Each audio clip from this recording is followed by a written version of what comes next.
back to school season is in full swing, and the new routine of starting school after a long summer may seem especially challenging to families of children with diabetes.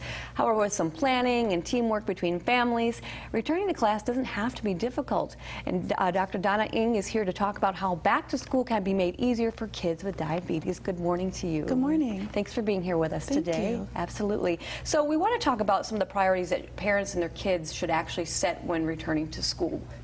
The first priority should be getting organized.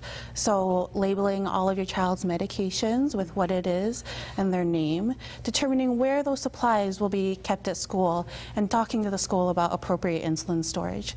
Secondly, talk to the staff about what your child's diabetic needs are, and this includes all the adults that your child will be interacting with regularly during the school year.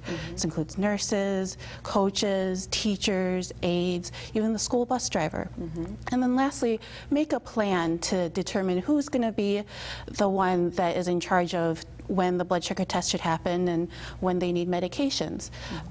Forming a specialized plan called a 504 plan is a plan that addresses your child's medical needs while at school. So it's a great way to get everybody on the same page and open the door of communication with the school. Okay, we had some information just back there on the screen, if we can get that back up there. So there are things that parents and their kids should actually do at home to make the transition easier, was something that we just showed up on the screen. So we walked through some of those things. Let's talk about, you know, how the kids need to be familiar with their diabetic needs. Yeah, absolutely. Identify with the child who their caregiver is, so that when they need to test their blood sugar, or if they feel that they have a low blood sugar, they know where to go and who to go to. Additionally, they should be aware of what kinds of things can affect their blood sugars. So the choices that they make at lunch, or if they are exercising, they are very active at gym or recess.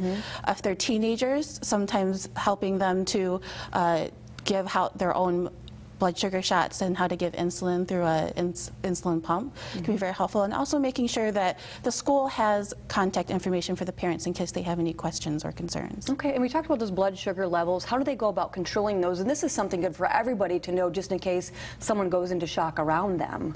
Yeah, absolutely.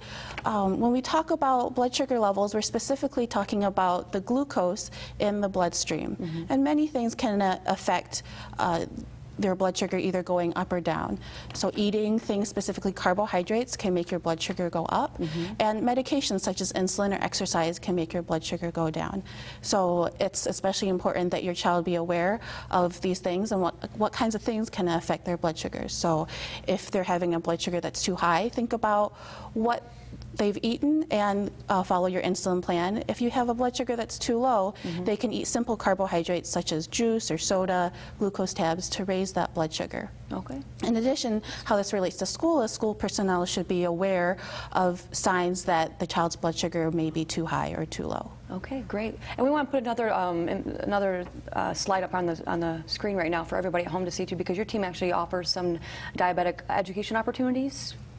We do. We feel very strongly that the basis for good diabetes care, both at home and at school, starts with education. So for all of our newly diagnosed families with diabetes, we offer weekly education classes. And then for families that have been diagnosed a little bit longer, we offer classes that talk about enhanced and more advanced concepts in diabetes care. In addition, at the end of the month, we'll be having a class for school personnel that will give them the skills that they'll need to meet the challenges of caring for a child with diabetes. Okay, great. And now we need people to get in contact with you if you have any if they have any questions. Maybe they can reach out to you. So how do they go about doing that? We're located at 230 Michigan. Our phone number is 616-391-3933. You can also find information on the web at helendevosschildrens.org/diabetes-endocrinology. Okay, some great and helpful information. Thanks so much for stopping by. You're welcome. Absolutely.